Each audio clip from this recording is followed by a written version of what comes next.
Hi there. On weekends, we do reruns so that yours truly can take a couple days off. Look for a fresh new episode on Monday. Meanwhile, please enjoy this episode for this day from a previous year. I thank you so much for your indulgence and loyalty, and have a great weekend.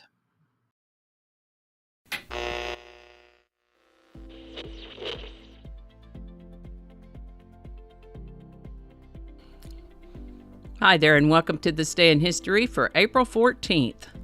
April 14th is the 104th day of the year in the Gregorian calendar, 105th in leap years, with 261 days remaining to the end of the year. I want to pause for a moment before we go on with the word of the day, the historical items, and the song of the day to say hello to a special gathering of my viewers.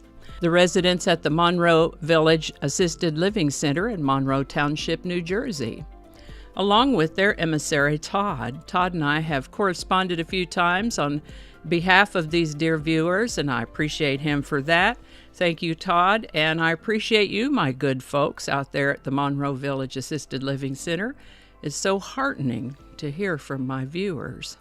I pray for your health, happiness, and prosperity. Thank you so much for watching, and thank you for letting me know you're out there.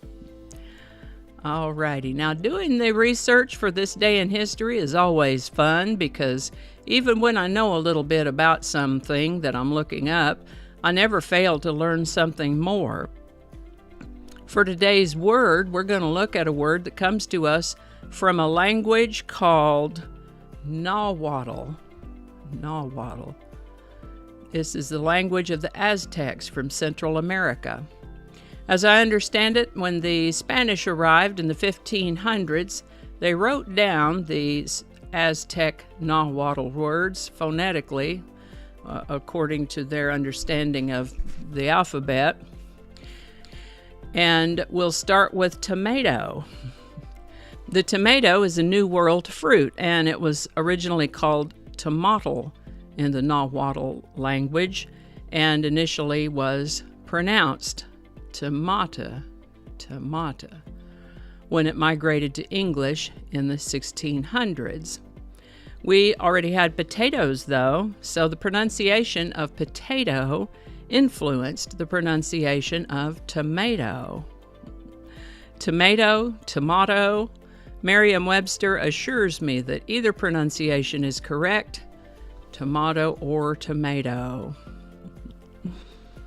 And with that, this is the birthday of a man named Abraham Darby, the first born April 14th in the year 1678. Now, there have been other men in history named Abraham Darby, his son and grandson, for example. But this particular Abraham Darby was an English ironmaster, and he and his family played a significant role in the Industrial Revolution, which has eventuated in this life of comfort and convenience that so many of us enjoy right now in 2023.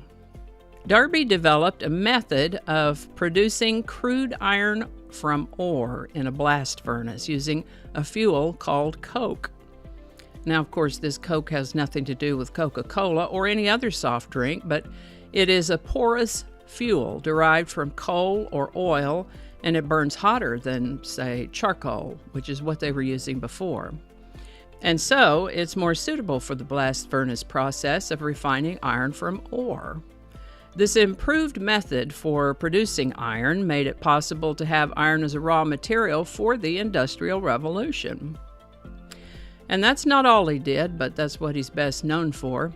Sadly, he took some sort of illness at a fairly young age. One source specified colic, which suggests that he had some sort of ailment that caused him a great deal of abdominal pain.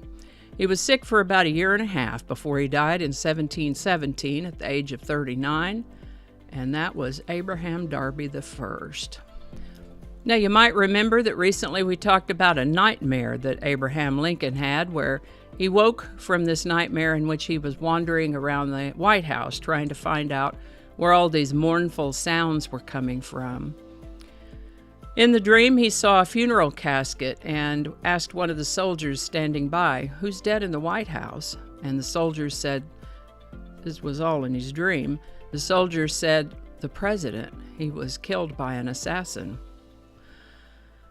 This dream, of course, put him out of sorts, as you might imagine, and he told one of his good friends about it just a few days ago. And on April 14th, 1865, President Abraham Lincoln was shot in Ford's Theater by the well-known at the time stage actor John Wilkes Booth. President Lincoln and his wife had gone to see a play there, a play called Our American Cousin at Ford's Theater in Washington, D.C. President Lincoln survived through the night but passed away the next morning.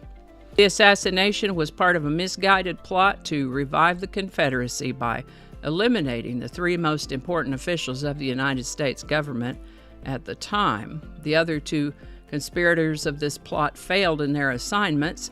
Secretary of State William Seward was only wounded, and the would-be assassin of Vice President Andrew Johnson lost his nerve and didn't carry out his assigned task. Not quite a week ago, the Titanic left England from Southampton en route to New York City, carrying some of the wealthiest people in the world at the time, as well as immigrants from really all over Europe. 4 days into her tour, on the night of April the 14th, 1912, the ship struck an iceberg. Designed to carry 48 lifeboats, which probably would have been enough to save everybody, the Titanic had been considered so safe that they felt they didn't need all those lifeboats, and so there were actually only 20 lifeboats on the ship. But as we all know now, she struck an iceberg and was in fact not unsinkable. The thing about icebergs is that only a tiny bit of them shows above the water.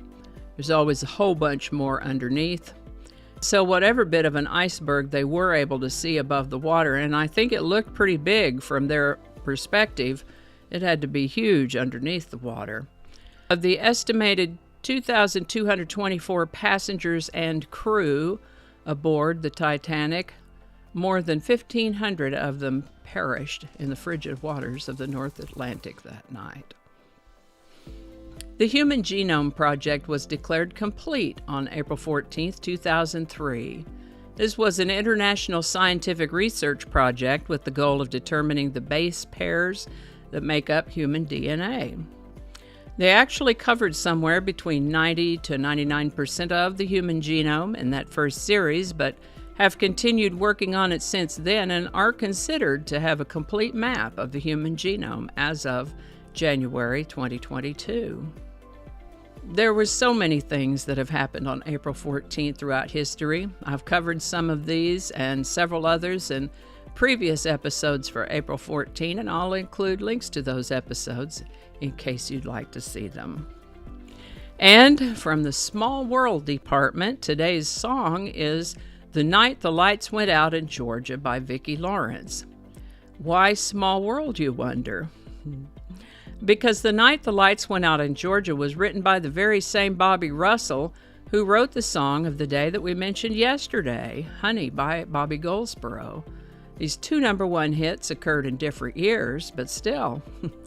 As it happens, Bobby Russell's birthday is coming up in the next week or so, and I'll make a note to be sure and tell you more about him then. Meanwhile, he wrote "The Night the Lights Went Out in Georgia" while he was married to actress, comedian, and singer Vicki Bowers. "The Night the Lights Went Out in Georgia" is what you could call a Southern Gothic murder ballad, wherein quite a bit of drama takes place. Interestingly, this is another case where the songwriter didn't like the song after he got it written, but Ms. Lawrence thought that it had potential, and she recorded a demo. They tried to pitch it around to several pretty big-name artists, but didn't get any takers at the time for various reasons. So Ms. Lawrence went back to the studio and cut a professional recording of "The Night the Lights Went Out in Georgia," and here we are. Recorded and released in late 1972, the song hit #1 in April of 1973, where we find it in the second of 2 weeks in that #1 spot on the Billboard Hot 100. April 14th, 1973, and since then it's been covered by such artists as Tanya Tucker and Reba McEntire, as well as receiving features and mentions in movies and other popular culture items. "The Night the Lights Went Out in Georgia" by Vicki Bowers, #1, April 14th, 1973. Link in the description.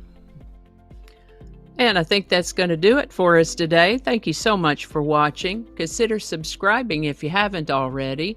Feel free to share this video with a link in your email, messaging, or social media.